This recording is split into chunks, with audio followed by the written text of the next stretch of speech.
All right, time to take a look at the KarZone 4-piece multi-purpose funnel set.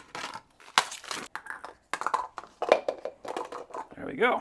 So we got a nice variety of different sizes. Looks like we got about a 4-inch, 3-inch, we got 2.5-inch, and a 2-inch. Now what these are good for me, I have to fill a lot of bottles, and something like this with a nice narrow neck like that is going to allow it to fit inside that bottle. We do also have this little handle on here, so if you need to, you can grab it by that. And it has a hole in the middle, so if you want to, you could tether that to something, or even just put a note on it to let you know that this is only going to be used for oil or whatever. The different sizes do have different holes, but one thing I do really like about this one is that it is cut at an angle. So even if you put that into something and it bottoms out, you're still going to be able to get fluid to flow out of that. You're not going to have to worry about it just stopping as you would if it was cut straight. So they did their homework when they made this. Now, one thing that they did with this that is actually a really cool idea, I don't see that on funnels very much, is they actually put these two lips right here. So those are kind of like speed bumps. So in the event that there was any fluid that would try to like splash up or kind of creep up and then fall out, this will actually catch that and help to prevent spills. So that's a very good idea. That's a nice design. So yeah, overall, that is a very nice funnel set.